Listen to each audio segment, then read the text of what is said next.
बिस्मिल्लाहिर्रहमानिर्रहीम, अस्सलाम वालेकुम। आप देख रहे हैं स्पोर्ट्स फ्लिक्स, मैं हूं हमजा शफीक। तो जनाब एशिया कप तो खत्म हो गया, लेकिन एशिया कप की फाइनल की गूंज जो है वो खत्म होने का नाम नहीं ले रही। ये जो कंट्रोवर्सीज डे 1 से स्टार्ट हुई एशिया कप के स्टार्ट से टिल एंड तक, वो अभी भी जारी है। और कल जो एक मीटिंग हुई है एसीसी की, जिसमें इंडिया की तरफ से राजीव शुक्ला ने रिप्रेजेंट किया, पाकिस्तान की तरफ से और वैसे भी एसीसी के चेयरमैन मोहसिन नकवी साहब हैं। राजीव शुक्ला ने उस मीटिंग के खत्म होने के बाद जब बात की कि जनाब वो ट्रॉफी की तरह जो हमने जीती थी, तो नकवी साहब ने कहा, पहले तो ये कहा कि जनाब वो मामला जो है आज के एजेंडे में शामिल नहीं है। प्लस उन्होंने कहा कि मैंने तब भी ऑफर की थी, आए और ट्रॉफी अपनी रिसीव कर लें, आप जीते, आपका राइट है। इसके बाद तब आपने नहीं ली, लेकिन अभी भी दरवाजे खुले हुए, अपने कप्तान को कहें आए, कोई साथ रिप्रेजेंटेटिव बीसीसीआई का मेरे पास आए, एक छोटी सी तकरीब करेंगे और मैं आपके कप्तान के हैंड ओवर कर दूंगा ट्रॉफी। इस मामले पर अभी गौर व फिक्र जारी है इंडिया में, लेकिन साथ ही साथ इंडियन मीडिया ने एक प्रोपेगेंडा बनाना शुरू कर दिया। राजीव शुक्ला और मोहसिन नकवी की जो मुलाकात हुई है, इस मुलाकात को एक गलत रंग दिया गया, एक बयानिया बनाने की कोशिश की गई कि जनाब मोहसिन नकवी ने राजीव शुक्ला से माफी मांगी है कि जनाब I am so sorry for that, जो भी हुआ उस दिन मैं इसमें शामिल नहीं था, ट्रॉफी आप अभी ले लें, व्हाटएवर। लेकिन मोहसिन नकवी साहब ने फौरी तौर पर यह ट्वीट की सूरत में करारा जवाब दिया है कि भाई साहब कौन सी माफी, ऐसा कोई चक्कर नहीं है। हम अपने स्टांस पर उस दिन भी खड़े थे, अभी भी खड़े। Being ACC chairman, being ACC president, आए, दरवाजे खुले में, ऑफिस में आए और बाकायदा तौर पर एक तकरीब होगी, आपको ट्रॉफी हम दे देंगे, लेकिन माफी शाफी वाला कोई चक्कर नहीं है, क्योंकि हम ना पहले गलत थे ना अब गलत हैं। ये मामला हुआ है जी एशिया कप को लेके। उसके बाद अब ये जो एशिया चल रहा है वर्ल्ड कप, भारत और श्रीलंका में विमेन वर्ल्ड कप, इसको भी अब सियासी रंग देने की कोशिश की जा रही है, क्योंकि पाकिस्तान विमेन क्रिकेट टीम के सारे मैचेस जो हैं वो एशिया में श्रीलंका में खेले जाने हैं, तो इसको भी अब थोड़ा सा ना वो एक सियासी रंग देने की कोशिश की जा रही। प्लस आज था वेडनेसडे, और वेडनेसडे में आपको पता है कि रैंकिंग जारी होती है, उसमें साइम अयूब ऑलराउंडर की परफॉर्मेंस उस कैटेगरी में नंबर 1 है। हार्दिक पांड्या को उन्होंने पीछे छोड़ दिया है और नंबर 1 जो है वो टी20 ऑलराउंडर बन चुके हैं इस वक्त साइम अयूब। इसके साथ साथ जो दूसरी बड़ी खबर है, जनूबी अफ्रीका के खिलाफ होम टेस्ट सीरीज के लिए कौमी टीम का तरबीती कैंप लाहौर में शुरू हो गया। और बाबर आजम, रिजवान, शाहीन अफरीदी और इन सब ने खूब जनाब प्रैक्टिस की है, और स्वीप शॉट्स की प्रैक्टिस की जा रही थी, विच मीन्स कि दोबारा से स्पिन फ्रेंडली विकेट बनाई जा रही है ताकि स्वीप खेलना आसान हो जाए। सारी सूरत पर बात करेंगे। हमारे साथ मौजूद है सीनियर स्पोर्ट्स एनालिस्ट अस्सलाम अहमद जी। वाले अहमद साहब, जरा स्टार्ट ले लेते हैं, यही एशियन क्रिकेट काउंसिल वाला जो मामला चल रहा है, और राजीव शुक्ला साहब ने, भारतीय मीडिया ने बेसिकली कहा है कि माफ़ी मांगी है, जिस तरह की माफ़ी आपने मंगवाई थी उस तरह की हमने भी मंगवा ली है। तो ये मामला जो है ये मेरे ख्याल खत्म होने का नाम नहीं लेगा, ये एक लंबे अरसे तक उनको हॉन्ट करेगा कि हमने ट्रॉफी लिए बगैर वापस आना पड़ा, व्हाटएवर। लेकिन नकवी साहब ने कहा है ऑफर अभी भी अवेलेबल है, आए, तकरीब लाजमी होगी, फोटो सेशन लाजमी होगा, ट्रॉफी आपको मेरे से लेनी पड़ेगी अनटिल अनलेस कोई मामला जो है मैं यहाँ से स्टेप डाउन नहीं करता या जो भी है। क्या कहेंगे इस पर? देखिए, इस पे क्या कहना है, इस पे तो मतलब इंडियन मीडिया तो आए रोज़ इस तरह की बात करता है, और जो इंडियन अथॉरिटीज़ हैं, जो उनके बोर्ड के मेंबरान हैं, वो तो आए दिन ऐसी हरकत करते हैं जिसके जो नताइज होते हैं वो 48 घंटे बाद उन्हें समझ में आता है कि हम क्या चवल मार बैठे हैं। तो अब उन्हें असल में समझ आना शुरू हो गया है बुनियादी तौर पे कि हमने क्या हरकत की है। अब ट्रॉफ़ी तो ज़ाहिर है वो जीते हुए हैं, ट्रॉफ़ी उन्हें चाहिए भी है, और ट्रॉफ़ी अगर उन्हें नहीं चाहिए तो ज़ाहिर है कि वो सारे प्लेयर जो इस स्क्वाड का हिस्सा थे वो ज़िंदगी में कभी ना कभी जाकर रिग्रेट तो करेंगे इस बात पे कि हम एक ट्रॉफ़ी जीते हैं, लेकिन हमारे पास उसकी कोई यादगार नहीं है, कोई लेगेसी हमारे पास उसकी उस तरह से नहीं है कि ट्रॉफ़ी के साथ ना कोई ग्रुप फोटो हुआ, कुछ भी नहीं हुआ। तो मतलब जिस तरह से स्टोरीज सुनाई जाती हैं, सक्सेस स्टोरीज जिस तरह सुनाई जाती हैं, तो वो सक्सेस स्टोरीज कैसे सुनाएंगे जब उनके पास ट्रॉफी ही नहीं होगी। लेकिन जहाँ तक इस बात का ताल्लुक है ना कि मोहसिन नकवी साहब बार बार ये बात कर रहे हैं कि आप आएँ दफ्तर में और ट्रॉफी ले जाएं, तो ये बाय रूल अगर आप देखें तो आईसीसी का जो प्रेसिडेंट है उसका ये अखलाकी फ़र्ज़ नहीं है, ये उसके रूल्स, ये उसकी अथॉरिटीज़ में शामिल है कि वो जाकर उस ट्रॉफी को फातह टीम के हवाले करे। इसी तरह जो एसीसी का प्रेसिडेंट है उसका ये अखलाकी फ़र्ज़ तो है ही, लेकिन ये उसकी अथॉरिटी के अंदर भी शामिल है कि उसको ट्रॉफी हैंड ओवर करनी है विनिंग कैप्टन को। तो विनिंग कैप्टन अगर इस पर ट्रॉफी नहीं लेता तो वो लॉ को भी ब्रीच करता है, इसके ऊपर आईसीसी में अपील हो सकती है, इसके खिलाफ बात हो सकती है। पाकिस्तान क्रिकेट बोर्ड को मतलब यहाँ पर हमारे क्रिकेट बोर्ड के अंदर ब्यूरोक्रेट शामिल हैं, हमारे क्रिकेट बोर्ड के अंदर जो है वो नामी ग्रामी सहाफ़ी हज़रात शामिल हैं, जिन वकील काफ़ी सारे यहाँ पर बैठे हुए हैं। मुझे नहीं पता कि इनको इस बात का अंदाज़ा क्यों नहीं है, या ये शायद इतने कॉम्पिटेंट हैं ही नहीं। इस बात के ऊपर आईसीसी में प्ली दायर की जा सकती है इंडियन बोर्ड के खिलाफ कि ये उन्होंने रूल्स को तोड़ा है, और पाकिस्तान क्रिकेट बोर्ड को ये बात वहाँ पर जाकर करनी चाहिए तो पाकिस्तान क्रिकेट बोर्ड अपना जो एक अखलाकी जवाब रखता है उस ट्रॉफी को हैंड ओवर करने का, वो उनके पास मौजूद है। इसलिए मोहसिन नकवी साहब बार बार उन्हें कह रहे हैं कि आप आएँ ऑफिस में बात करते हैं, और मतलब जिस तरह से एक रूटीन होती है। अब देखें, मैं अक्सर ये बात आपके सामने पहले भी कर चुका हूँ कि इंडिया की टीम को उस वक्त तक मैं चैंपियन टीम नहीं मान सकता जब तक वो ज़हनी तौर पे अपने आप को तस्लीम नहीं करवाते। ये बात ठीक है, कोई क्रिकेट हमारे से बेहतर है, उन्हें 3 बार हरा के साबित भी किया है। हाँ। लेकिन मुझे ये बताएं कि जीतने वाली कौमों का एटीट्यूड ऐसे होता है? जो लोग चैंपियन होते हैं, जो लोग किसी भी मैदान के अंदर कोई कंट्रीब्यूशन करते हैं, कोई डिफरेंस क्रिएट करने की कोशिश करते हैं, उनका ये एटीट्यूड होता है, उनका ये बिहेवियर होता है, इस तरह से वो बिहेव करती हैं। और दुनिया में कितने ममालिक ऐसे हैं जिनके कॉन्फ्लिक्ट चल रहे हैं दूसरे ममालिक के साथ। हम यहाँ पर तज़किरा कर चुके हैं इस प्लेटफॉर्म के ऊपर ही कि ईरान और अमेरिका का जब 1998 के फुटबॉल के वर्ल्ड कप में मैच हुआ तो वहाँ पर प्लेयर्स ने आपस में फूलों का तबादला किया था, जबकि उस वक्त जो सियासी टेंशन थी वो आज की निस्बत कहीं ज़्यादा थी। ये जो स्पोर्ट्स होती हैं, ये समझना चाहिए भारत वालों को, अगर उनको नहीं समझ में आ रही ये बुनियादी बातें, ये डिप्लोमेसी के टूल्स होते हैं। ये दुनिया के साथ अपने आप को, जिसे कहते हैं दुनिया के साथ चलना, आप इस ग्लोबलाइज्ड वर्ल्ड का अगर हिस्सा हैं तो आपको ये सारे काम करने पड़ते हैं, जिसके बाद जाकर आपको दुनिया जो है वो एक्सेप्टेंस की तरफ लेके जाती है, दुनिया आपको कबूल करने की बात करती है।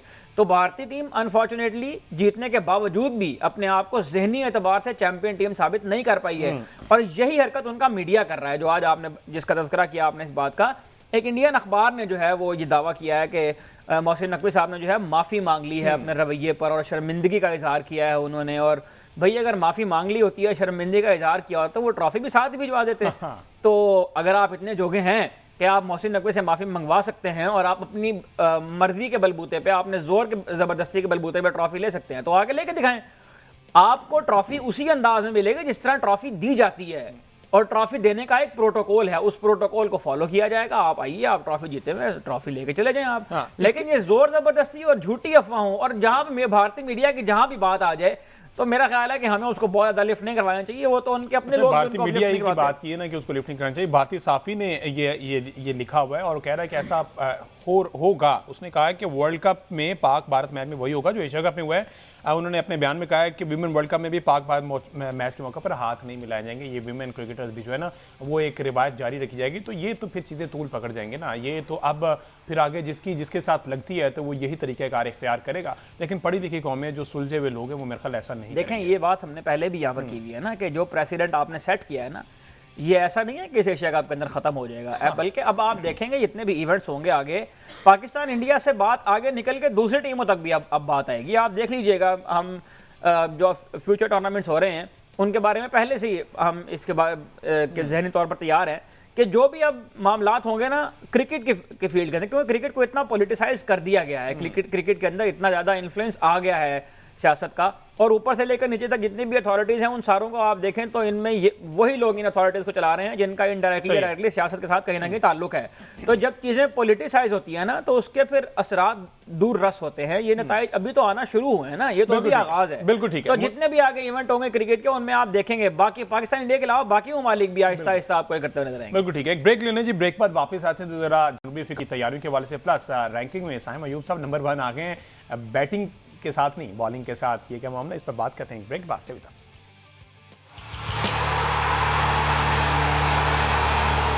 Welcome back ji. बात हो रही है क्रिकेट के हवाले से। जिस तरह से हमने एशिया कप का उसको समराइज़ किया, अभी तक वो मामला वहीं का वहीं है, लेकिन एशिया कप जैसे ही ख़त्म हुआ है साइम अयूब जो है वो लाइमलाइट में आ गए। और वजह ये है कि साइम अयूब ने भारतीय ऑलराउंडर हार्दिक पांड्या को पीछे छोड़ के पहली पोजीशन ले लिया। Being an allrounder, Saim Ayub अपने आप को प्रॉपर ऑलराउंडर रजिस्टर्ड करवा चुके हैं और टी20 रैंकिंग में नंबर 1 जो ऑलराउंडर हो गए। 4 दर्जे तरक्की के बाद पहली पोजीशन पर आ गए और हार्दिक पांड्या को की अब दूसरी पोजीशन है, जबकि अफगानिस्तान के मोहम्मद नबी की तीसरी पोजीशन। अहमद सही साहब, हाउ क्या क्राइटेरिया क्या है? आप किस तरह से कोई भी आएगा बॉल करेगा, अगर आउट कर लेगा, एक तो ऑलराउंडर का टैग लग गया, उसको नंबर 1 पोजीशन भी दे देंगे?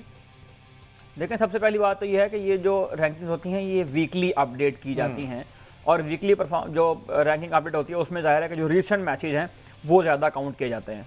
इसका जो क्राइटेरिया है वो मैं अगर आपके सामने थोड़ा सा रखूं तो मैं मतलब फैसला तो नहीं मैं कर रहा कि साइम अयूब की पहली पोजीशन बनती है कि नहीं बनती है, लेकिन बहरहाल जो क्राइटेरिया है जिसकी बुनियाद पर ये तय होता है उसमें सबसे पहले तो जाहिर है कि ये देखा जाता है कि जो लास्ट वीक गुजरा है 7 दिन जिनकी रैंकिंग होनी है उसमें प्लेयर ने कितने रन बनाए और कितनी विकटें उसने हासिल की। इंडिविजुअल अगर मैं रैंकिंग की बात करूँ, टीम रैंकिंग का क्राइटेरिया ज़रा मुख्तलिफ है। सबसे पहले कितने रन बनाए या कितने विकटें उसने हासिल की, दूसरे नंबर पर उसका मैच में क्या कंट्रीब्यूशन था, मैच के रिजल्ट के ऊपर जो उसने रन या स्कोर बनाए हैं उनका क्या इंपैक्ट पड़ा। तीसरी बात ये देखी जाती है कि किस ऑपोजिशन के अगेंस्ट ये किए गए। बड़ी ऑपोजिशन के अगेंस्ट जो रन बनाए जाते हैं उनकी वेटेज ज्यादा होती है वीकर ऑपोजिशन के अगेंस्ट। चौथे नंबर पर यह देखा जाता है कि मैच की जो कंडीशन थी, यानी वो लो स्कोरिंग मैच था, वो हाई स्कोरिंग मैच था, और किस मैच की किस कंडीशन के ऊपर आके उन्हें वो रन्स किए, टीम की रिक्वायरमेंट क्या थी, उसके मुताबिक प्लेयर के रेटिंग पॉइंट जो है वो कैलकुलेट होते हैं। और पांचवी चीज जो देखी जाती है वो ये है कि कंसिस्टेंसी कितनी है प्लेयर की परफॉर्मेंस के अंदर। गो के इसमें लास्ट 40-50 इनिंग्स का एक डेटा होता है जो उसके जो पुराने रेटिंग पॉइंट्स हैं उनमें शामिल किया जाता है, लेकिन जो रिसेंट परफॉर्मेंस होती है उनकी वेटेज ज्यादा होती है। अब अगर आप देखें तो ये सारी जो चीजें हैं, इनको जो प्लेयर्स की परफॉर्मेंस की वैल्यू है 0 से लेकर 1000 तक का एक स्केल है जिस पे इसको जज किया जाता है। साइम अयूब की अगर रिसेंट परफॉर्मेंसेस की हम बात करें तो वो रिसेंट परफॉर्मेंसेस उनकी बैटिंग में गो के नहीं आई हैं, लेकिन बॉलिंग के शोबे में उनके परफॉर्मेंसेस आई हैं और वो बड़ी टीमों के अगेंस्ट आई हैं। और बड़ी टीमों के अगेंस्ट यानी इंडिया के अगेंस्ट भी उन्होंने 2 मैचेस के अंदर अच्छी बॉलिंग का मुजाहरा किया, उसमें उनको विकेट भी मिली, लेकिन गो के वो मैच का रिजल्ट को तब्दील करने में कामयाब नहीं हो पाए। लेकिन बहरहाल वो एक अच्छी ऑपोजिशन के अगेंस्ट जो है वो विकेट्स ली गई थी। इससे पहले जो ट्राई नेशन सीरीज हुई है उसमें भी साइम अयूब पाकिस्तान के लिए बॉलिंग करते हुए हमें नजर आए हैं, लेकिन उसमें पाकिस्तान यूएई और अफगानिस्तान जैसी टीमों के खिलाफ खेला था जो रैंकिंग में पाकिस्तान से कम दर्जे की टीमें हैं।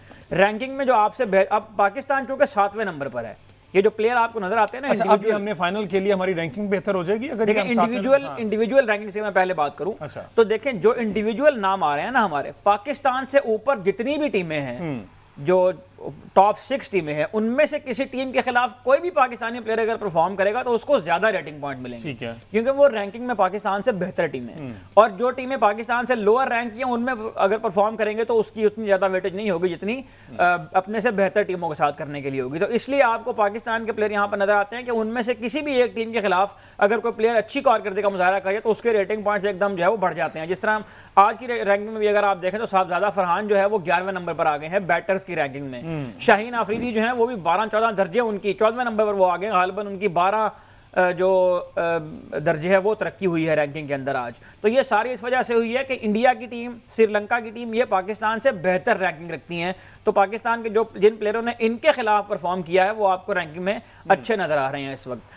इसमें कंसिस्टेंसी लाने के लिए जरूरी है कि इन प्लेयर्स को रेगुलर जो इंटरवल्स हैं, अब जिन टीमों ने इन 7 दिनों में T20 नहीं खेली, जैसे आज ऑस्ट्रेलिया और न्यूजीलैंड के T20 मैचेस का आगाज हुआ है, तो नेक्स्ट वीक जो रैंकिंग आएगी उसमें आपको इन टीमों के प्लेयर्स जो है वो रैंकिंग में बेहतर होते हुए नजर आएंगे। गो कि ऑस्ट्रेलिया से बेहतर टीमें कम 7 डेज जो है ना उसके अकॉर्डिंग जो है वो करते हैं। लेकिन अब ओवरऑल अगर मेरा जो सवाल था कि 7वें नंबर पर T20 रैंकिंग में पाकिस्तान मौजूद था, अब ये एशिया कप का फाइनल खेलने के बाद क्या हमारी रैंकिंग में बेहतरी आ सकती है, या फिर ये जस्ट एशिया की टीमें थी, इसकी कैलकुलेशन उससे अलग है जो कि through out the world overall world को जो टीम्स हैं रिप्रेजेंट कर रही होती हैं अपने अपने मुल्कों को, उनको शामिल करके? देखें अगेन वही फार्मूला है, पाकिस्तान चूंकि 7वें नंबर की टीम, ठीक है, पाकिस्तान 7वें नंबर से ऊपर की जिन टीमों से मैच खेला है उनमें से पाकिस्तान ने सिर्फ श्रीलंका को हराया है।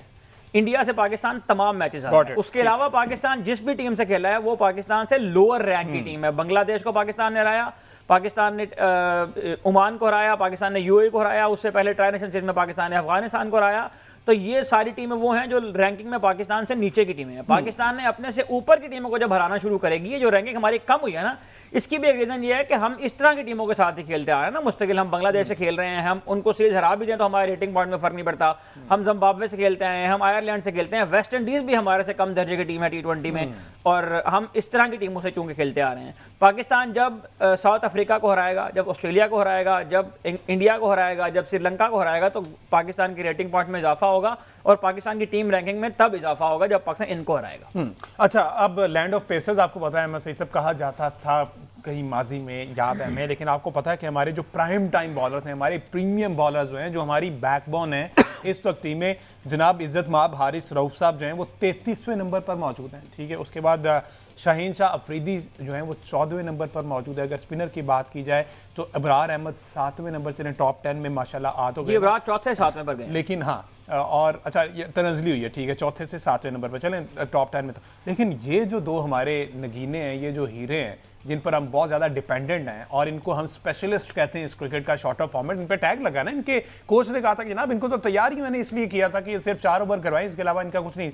उन 4 ओवरों में भी इनका क्या हशर हुआ है कि हारिस रऊफ जो है 33वें नंबर पे। अब इसका क्या जवाब हो सकता है, क्या वो बनाएंगे, किस तरह से इसको एक्सक्यूज करेंगे? देखें, अब ये एक्सक्यूज़ और ये तफसीलात तो वही साहब बता सकते हैं जिन्होंने ये कहा था कि मैंने इनको 4 ओवर का स्पेशलिस्ट बॉलर बनाया है। और जो 4 ओवर का स्पेशलिस्ट बॉलर बना के आपने कौम के ऊपर एहसान किया है, उसमें अगर आप पिछले 4 सालों के परफॉर्मेंस निकाल के देखें तो क्रंच मोमेंट में आपको हारिस रऊफ हमेशा ऐसा नजर आते हैं। हारिस रऊफ की गो के विकेट टेकिंग फॉर्म जो है वो अच्छी थी, लेकिन हारिस रऊफ कभी भी इकोनॉमिकल बॉलर तो नहीं थे। हारिस रऊफ ने हमेशा रन कंसीड किए हैं। शाहीन आफरीदी ने जो आखिरी 3-4 मैच खेले हैं उनमें वो इकोनॉमिकल भी रहे हैं, उनमें विकेट भी मिली है उनको, उनकी पेस भी बेहतर हुई है।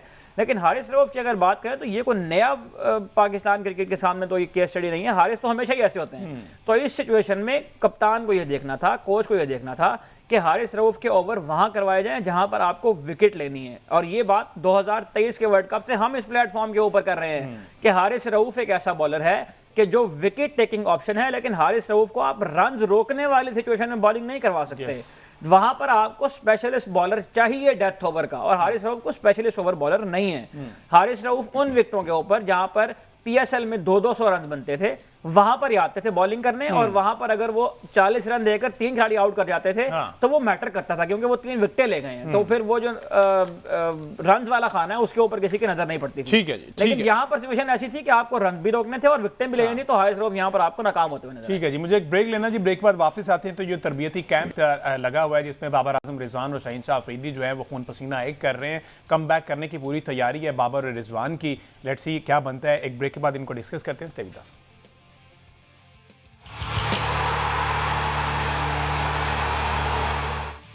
Welcome back ji. बात हो रही है पाकिस्तान क्रिकेट के हवाले से। तो जनूबी अफ्रीका के खिलाफ होम टेस्ट सीरीज जो कि 12 से 16 अक्टूबर पहला टेस्ट मैच लाहौर के कदाफी स्टेडियम में खेला जाना है, उसी के हवाले से कदाफी स्टेडियम में ही तैयारियों का सिलसिला जारी है, जिसमें पहले रोज फिटनेस ड्रिल्स, बैटिंग, बॉलिंग, ये फुटेज भी आप देख सकते हैं खुर्रम शहजाद और दीगर जो है जिन्होंने ये प्रैक्टिस की है, और खुसूसी तवज्जो दी गई है फील्डिंग पर। हम सही साहब 12 से ये टेस्ट स्टार्ट हो रहा है और ज़्यादा फोकस किया जा रहा है फिटनेस के हवाले से। हालांकि मौसम पाकिस्तान में बहुत बेहतर होगा 12 अक्टूबर से ऑनवर्ड, तो अब वो एक बहाना तो गया ना कि जनाब क्रैम्प्स पड़ रहे हैं, ये हो रहा है, वो हो रहा है। अब जो है खेलनी है तो जस्ट क्रिकेट खेलनी है, क्योंकि इससे बेहतर मौसम पूरी दुनिया में कहीं नहीं मिलने वाला। देखें, ऐसा ही है। पाकिस्तान क्रिकेट बोर्ड ने जो है वो 8 अक्टूबर तक इस कैंप को जो है वो लगाना है, और उसमें जो प्लेयर जो एशिया कप में शरीक थे वो प्लेयर 4 तारीख से इस कैंप को ज्वाइन करेंगे। बाकी जो प्लेयर्स हैं वो उन्होंने कैंप ज्वाइन कर लिया है। अजहर महमूद साहब की सरकर्दगी में हमें देखने मिला है कि प्लेयर्स ने प्रैक्टिस सेशन में हिस्सा लिया है, और ख़ास तौर पर नज़रें जो है वो बाबर आजम के ऊपर रहीं। उनके साथ मोहम्मद रिजवान जो है वो भी प्रैक्टिस करते हुए हमें नज़र आए। तो जहाँ तक फिटनेस का ताल्लुक है उसमें देखें, मौसम के साथ तो इसका ताल्लुक होता ही है, लेकिन जाहिर है कि इसका बहुत बड़ा जो एक अंसर इसमें शामिल होता है वो ये होता है कि आप किन कोचेज़ के साथ काम कर रहे हैं, और वो कोचेज़ जो आपको एडवाइस दे रहे हैं क्या वो एडवाइस सूट करती है आपकी बॉडी की ज़रूरियात के साथ। इसका भी बहुत ज़्यादा ताल्लुक होता है फिटनेस के साथ। जहाँ तक मौसम का ताल्लुक है तो पाकिस्तान में टेस्ट जो सीरीज़ खेली जाती हैं वो आमतौर पर साल के इसी हिस्से में खेली जाती हैं, जिनमें सर्दियों का मौसम अपने आगाज़ की तरफ होता है, और फिर जो सर्दियाँ तवील होती जाती हैं उस तरह से आपको नज़र आता है कि यहाँ पर टेस्ट क्रिकेट जो रेड बॉल का सीज़न होता है वो इन्हीं दिनों में खेला जाता है। कायदम ट्रॉफी भी आमतौर पर इन दिनों में होती है, क्योंकि शदीद गर्मी के दिनों में तो यहाँ कोई क्रिकेट नहीं होती, क्रिकेट और ज़ाहिर है वो हो भी नहीं सकती है। तो पाकिस्तान के जो फिटनेस का ताल्लुक है उसका मेरा ख्याल है कि मौसम से ज़्यादा जो फिटनेस रिजीम्स हैं जिनको प्लेयर्स फॉलो करते हैं उनके अंदर जाके देखने की ज़रूरत है, उनको दोबारा से रिविजिट करने की ज़रूरत है, क्योंकि ये मसाइल खास तौर पर हमारे फास्ट बॉलर्स के साथ। और अगर फास्ट बॉलर्स की बात करें तो शाहीन आफरीदी जब भी टेस्ट क्रिकेट खेलते हैं मैं ज़ाती तौर पर हमेशा फिक्रमंद होता हूँ कि शाहीन आफरीदी इतनी बॉलिंग कराने के बाद दोबारा अपनी किसी टांग को या अपने किसी मसल को ना पकड़ के बैठ जाएं, क्योंकि जाहिर है कि ये वो प्लेयर हैं कि जो फर्स्ट क्लास क्रिकेट तो खेलते नहीं है। जो मसल मेमोरी इनकी बिल्ड हुई है वो लंबी क्रिकेट खेलने के लिए नहीं बिल्ड हुई है। इनमें से अक्सर प्लेयर वो हैं जो या तो काउंटी क्रिकेट में जाके कुछ वक्त गुजार कर आए हैं, अभी जिस तरह इमामुल हक हैं, आमिर जमाल हैं, ये वहाँ पर काउंटी खेलते रहे हैं, वहाँ पर लंबी बॉलिंग उन्होंने की। लेकिन सवाल ये पैदा होता है कि जो टेस्ट के स्पेशलिस्ट फास्ट बॉलर्स हैं मोहम्मद अब्बास और मीर हमजा, जो तवील अरसे से खेल भी रहे हैं और उनको हम इस फॉर्मेट के एक्सपर्ट के तौर पर भी जानते और पहचानते हैं। पाकिस्तान की जो सेंट्रल कॉन्ट्रैक्ट था उसमें भी इन दोनों का नाम शामिल था। न जाने कौन सी ऐसी वजूहात हैं कि जिनकी बुनियाद मोहम्मद अब्बास जब साउथ अफ्रीका गए थे पाकिस्तान के साथ तो वहाँ पर उन्होंने 6 आउट भी किए थे एक टेस्ट मैच में, तो परफॉर्मेंस का भी कोई ऐसा इशू नहीं है। आपने अगर स्पिन डोमिनेंट विकेटें बनानी भी हैं तो भी इन दोनों प्लेयर्स का टीम के साथ होना इसलिए ज़रूरी है कि आपने जहां हसन अली को रखा हुआ है, जहां शाहीन आफरीदी को रखा हुआ है, जहां आमिर जमाल को, ये फास्ट बॉलिंग करते हैं ना ये लोग भी, खुर्रम शहजाद को आपने इस टीम का हिस्सा रखा हुआ है, तो इनकी कौन सी ऐसी परफॉर्मेंसेज हैं कि जिनकी बुनियाद पर आप इनको टीम के साथ मुस्तकिल कैरी कर रहे हैं? और वो जो स्पेशलिस्ट बॉलर हैं जिन्होंने ऑस्ट्रेलिया में जाकर परफॉर्म किया, साउथ अफ्रीका में जाकर परफॉर्म किया, आपने इंग्लैंड जाके अगले साल टेस्ट सीरीज खेलनी है, तो आपने वो जो एक यूनिट बनाना होता है, एक टीम बनानी होती है, जो प्लेयर्स को जेलिन रखना होता है आपस में। आपको इंग्लैंड में मोहम्मद अब्बास की जरूरत नहीं पड़नी है, बिल्कुल आपको इंग्लैंड में मीर हमजा की जरूरत नहीं पड़नी है। आप चलो यहाँ तो आप जीत जाएंगे पंखे लगा के और विकेट सुखा के, वो जो स्पिन विकेट आपने बनानी है, वो आपका एक मंत्रा है, आपका एक फार्मूला है, आपने अपना होम एडवांटेज इस्तेमाल करना है, कोई हर्ज नहीं है इसके अंदर। लेकिन आपने उनको फ्यूचर में टीम के साथ रखना भी तो है ना। तो आपको जो एक यूनिट चाहिए होता है बनाने के लिए, एक जो ग्रुप चाहिए होता है किसी भी रिलेटेड फॉर्मेट से, उसको बनाने के लिए आप इतनी शफलिंग अगर करेंगे और आपको दोबारा अगली सीरीज में जाके दोबारा इतने चेहरे बदलने पड़े, तो मेरा ख्याल है कि it's not gonna help Pakistan cricket. तो फिटनेस के मसाइल के साथ साथ सबसे पहले तो उस सिलेक्शन के ऊपर बात होनी चाहिए जो 18 का इन्होंने ग्रुप सेलेक्ट किया है। इसमें कुछ प्लेयर ऐसे हैं जो सेंट्रल कॉन्ट्रैक्ट का हिस्सा है लेकिन वो टीम का हिस्सा नहीं है, और कुछ प्लेयर 3-4 प्लेयर ऐसे हैं जो सेंट्रल कॉन्ट्रैक्ट का हिस्सा नहीं है लेकिन वो टीम में जगह बनाने में कामयाब हुए हैं। आमिर जमाल पाकिस्तान के सेंट्रल कॉन्ट्रैक्ट का हिस्सा नहीं है, आप जानते हैं इस बात को। इमामुल हक को पाकिस्तान के सेंट्रल कॉन्ट्रैक्ट में नहीं रखा गया था, लेकिन इमामुल हक ने जो परफॉर्मेंस दी है काउंटी क्रिकेट के अंदर जाके और उसके बाद डोमेस्टिक में आके भी उसने मजबूर किया इन सेलेक्टर्स को कि वो इमामुल हक को टीम के अंदर शामिल करें। तो शायद ये वही पसंद नापसंद है जिसको तरजीह दी जा रही है। कुछ प्लेयर ऐसे हैं जिनको आप खिलाने पे आते हैं तो आप उन्हें खिलाते चले जाते हैं उनके परफॉर्मेंस के बावजूद भी, और कुछ प्लेयर ऐसे हैं जिनको आप खिलाना चाहें तो मोहम्मद हुरैरा की तरह आप उनको एक सीरीज देते हैं और वो एक मौके के इंतजार में आप होते हैं कि वहां पर वो फ्लॉप हो तो आप उनको टीम से बाहर निकाल देते हैं। तो सबसे पहले तो उस मेरिट के ऊपर बात करें जिस पर टीम बननी चाहिए रेड बॉल क्रिकेट की। अच्छा, मेरिट की आपने बात की तो शाहीन शाह अफरीदी का आप समझते हैं कि इस सीरीज में रेस्ट उनको करवा देना चाहिए था, दीगर बॉलर्स को मौका देना चाहिए जो टेस्ट स्पेशलिस्ट हैं, ठीक है, लेकिन एक तरफ आप ये कहते हैं कि वो लंबी क्रिकेट नहीं खेलती जिसकी वजह से उनका टेम्परामेंट बिल्ड नहीं हो रहा। अब जब वो लंबी क्रिकेट के लिए अग्री हुए हैं, उनको टीम में रखा गया है, अब आप कह रहे हैं कि उनको रेस्ट देना चाहिए था, हमें अब्बास को लाना चाहिए था, मीर हमजा को लाना चाहिए था। देखिए, सबसे पहले तो मैं, अगर आपके ख्याल में अग्री हुए हैं, उन्हें मेहरबानी फरमाई है कौम के ऊपर, तो मैं उनका शुक्रिया अदा करता हूँ। लेकिन जाहिर है कि जिस भी फॉर्मेट के का प्लेयर आप लाएंगे उसकी जो मसल मेमोरी बिल्ड करने की हम बात कर रहे हैं वो टेस्ट मैच खेल कर नहीं बनेगी। टेस्ट मैच खेलना या पाकिस्तान क्रिकेट टीम को रिप्रेजेंट करना व्हाइट बॉल में या रेड बॉल में, उसकी तैयारी का एक प्रोसीजर है। आप जब तक प्रोडक्शन का अमल ठीक नहीं करेंगे ना, उस वक्त तक नताइज ठीक नहीं आएंगे। शाहीन को आप टेस्ट मैच में 5 दिन में जितनी मर्जी बॉलिंग करवाते रहे, उसके बाद शाहीन को निगल ही होने हैं, उसके बाद शाहीन के मसल्स के ऊपर एक्स्ट्रा प्रेशर ही पड़ना है, और वो शाहीन फिर आपको व्हाइट बॉल में सर्व करने काबिल नहीं रहेगा। अगर आप चाहते हैं कि शाहीन 5 डे क्रिकेट खेले तो उसको डोमेस्टिक का एक पूरा सीजन खेलना पड़ेगा। उसके बाद उसकी बॉडी में वो एक्सेप्टेंस पैदा होगी, उसकी बॉडी में वो मसल मेमोरी डेवलप होगी, उसकी बॉडी सिचुएशन के अगेंस्ट रिस्पॉन्ड करना शुरू होगी। टेस्ट मैच क्रिकेट का जो एक बर्डन होता है फास्ट बॉलर के ऊपर, जब तक आप उसको उस अमल से नहीं गुजारेंगे उस वक्त तक ये टेस्ट मैच, साल में कितने टेस्ट मैच खेल दिया पाकिस्तान की टीम? पाकिस्तान की टीम ने इस साल में सिर्फ 4 टेस्ट मैच खेलने हैं। 2 पाकिस्तान ने खेले जनवरी फरवरी में वेस्ट इंडीज से, और 2 पाकिस्तान ने अब खेलने साउथ अफ्रीका के साथ। उसके बाद तो कोई टेस्ट मैच है नहीं आपका, तो कहां से आपकी वो मसल मेमोरी बिल्ड होगी, कहां से आपकी वो फिटनेस आएगी, कहां से आपके अंदर वो जिसे कहते हैं कि कंपैटिबल होना फॉर्मेट के हिसाब से, ये सलाहियत कहां पैदा होगी? बिल्कुल ठीक है जी। इस तरह के ट्रेनिंग सेशन हमने बहुत पहले भी देखे, एशिया कप से ट्रेनिंग सेशन पर इंतजार किया गया, लेकिन अगेन बात हुई कि अच्छी क्रिकेट खेलनी तो आपको वापस डोमेस्टिक में जाना चाहिए, जाना पड़ेगा, ना कि इन ट्रेनिंग सेशंस में। बहरहाल क्या बनता है, 12 से मैचेस स्टार्ट हो रहे हैं, आने वाले शोज में फर्दर भी इस पर बात करते रहेंगे। मुझे दीजिए इजाजत, अल्लाह हाफिज़।